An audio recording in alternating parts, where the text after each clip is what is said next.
भारतातील सर्वात प्रिय सणांपैकी एक असलेला दिवाळी हा अंधारावर प्रकाशाचा, अज्ञानावर ज्ञानाचा आणि वाईटावर चांगल्याचा विजय दर्शवितो. परंपरांमध्ये लाखो लोकांसाठी याचा खोल अर्थ आहे. उत्तर भारतात 14 वर्षांच्या वनवासानंतर भगवान रामाचे अयोध्येत विजयी पुनरागमन आणि राक्षस राजा रावणावर त्यांचा विजय साजरा केला जातो. गुजरातमध्ये हा शुभ मुहूर्त धन आणि समृद्धीची पूजनीय देवी लक्ष्मीचा सन्मान करतो. बंगालच्या लोकांसाठी ही कालीपूजेची रात्र आहे, जी राक्षसांवर भयंकर मातेच्या विजयाचा उत्सव साजरा करते. व्यावसायिक समुदायांसाठी दिवाळी म्हणजे नवीन आर्थिक वर्षाची सुरुवात, जी नूतनीकरण आणि विपुलतेचे प्रतीक आहे. पण दिवाळी हा फक्त एक सण नाही, तो एक भावना आहे. कृतज्ञतेपासून ते खोल आनंदापर्यंतचा आठवडाभराचा प्रवास. हा असा काळ असतो जेव्हा हृदये जोडली जातात आणि उत्साह भरारी घेतो. या उत्सवाची सुरुवात वसुबारसने होते, जो गायीबद्दल दैवी कृतज्ञतेचा दिवस आहे. भारतीय संस्कृतीत हा पवित्र प्राणी मातृत्व आणि पोषणाचे एक शक्तिशाली प्रतीक आहे. महिला गोपूजा किंवा गोपाष्टमी करतात. गायी आणि वासरांना हळद, कुंकू आणि हारांनी धुवून सजवतात. मानवतेच्या निस्वार्थ सेवेबद्दल आभार मानण्यासाठी गायीला विशेष चारा, तांदूळ आणि मिठाई अर्पण केली जाते. गोड भात, पोहे किंवा दुधामध्ये मिसळलेले गूळ पारंपरिकपणे प्रसाद म्हणून अर्पण केले जातात. महिला पारंपरिक साड्या घालतात, बहुतेकदा पिवळ्या किंवा लाल रंगात, जीवन आणि शुद्धतेचे प्रतीक असतात. हा दिवस आपल्याला निसर्ग आणि जीवन टिकवून ठेवणाऱ्या सर्व प्राण्यांबद्दल आदर शिकवतो. दुसऱ्या दिवशी धनत्रयोदशी किंवा धनतेरस भगवान धन्वंतरी यांचे स्वागत करते. ते दिव्य वैद्य आहेत जे समुद्रातून अमरत्वाचे अमृत घेऊन बाहेर आले आणि आरोग्य आणि उपचार घेऊन आले. लोक त्यांची घरे स्वच्छ करतात, दिवे लावतात आणि नवीन भांडी किंवा सोने खरेदी करतात, जे समृद्धीचे शक्तिशाली प्रतीक आहेत. कुटुंबासाठी चांगले आरोग्य आणि संपत्ती मिळावी यासाठी एक विशेष धन्वंतरी पूजा केली जाते. पंचामृत, तिळाची मिठाई आणि धणे गुळाचे मिश्रण, ज्याला धनिया गुळ म्हणून ओळखले जाते, हे पारंपरिक नैवेद्य आहेत. सोनेरी किंवा चांदीच्या रंगाचे कपडे निवडले जातात, जे तेज आणि विपुलतेचे प्रतिनिधित्व करतात. हा दिवस समृद्धीची सुरुवात दर्शवितो आणि आपल्याला आठवण करून देतो की खरी संपत्ती खरोखर आरोग्य आहे. नरक चतुर्दशीला आपण भगवान श्रीकृष्णाचा नरकासूर राक्षसावर विजय साजरा करतो. या वीर कृत्याने जगाला अंधार आणि भीतीपासून मुक्त केले आणि अनेकांना मुक्ती दिली. लोक पहाटे उठतात, उपटन, एक सुगंधी हर्बल पेस्ट लावतात आणि पवित्र स्नान करतात.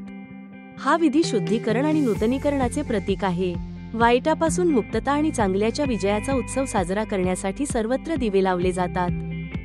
फरसाण, लाडू आणि पोहे चिवडा प्रसाद म्हणून वापरला जातो. चमकदार केशरी किंवा लाल रंगाचे पारंपरिक कपडे घातले जातात, जे दिवसाच्या उत्साही भावनेचे प्रतिबिंबित करतात.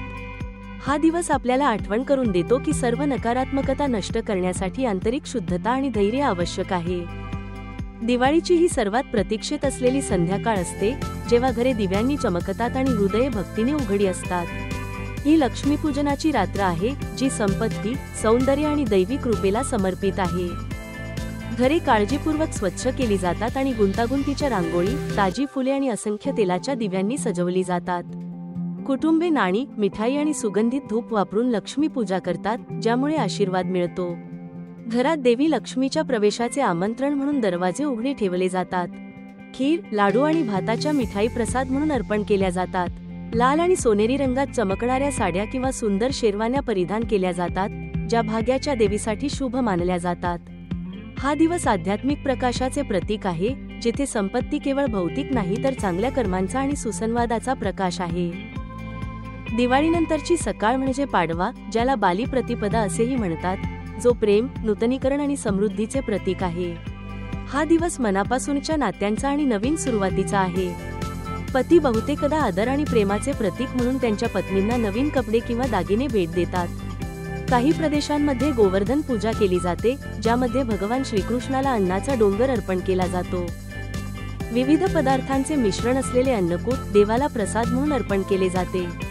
नवीन सुरुवात चिन्हांकित करण्यासाठी नवीन पारंपरिक पोशाख, बहुतेकदा हिरवे, गुलाबी किंवा शाही निळे रंग परिधान केले जातात.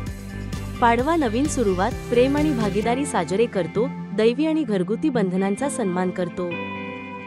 दिवाळीचा शेवटचा दिवस म्हणजे भाऊबीज, भाऊ आणि बहिणींमधील शाश्वत बंधनाचा एक सुंदर उत्सव. तो कौटुंबिक बंध आणि प्रेम अधिक मजबूत करतो. बहिणी त्यांच्या भावांसाठी आरती करतात, त्यांच्या कपाळावर पवित्र टिळक लावतात आणि त्यांच्या दीर्घायुष्यासाठी आणि कल्याणासाठी प्रार्थना करतात. भाऊ ही भेटवस्तू देतात आणि त्यांच्या बहिणींना संरक्षण आणि आधार देण्याचे वचन देतात.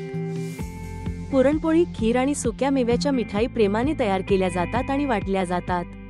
भाऊ कुर्ता पायजमा घालतात, तर बहिणी चमकदार साड्या किंवा लेहेंगा घालतात. हा दिवस आपल्याला आठवण करून देतो की प्रेम, विश्वास आणि कुटुंब हे खरोखरच आपल्या आयुष्यातील सर्वात मोठे दिवे आहेत.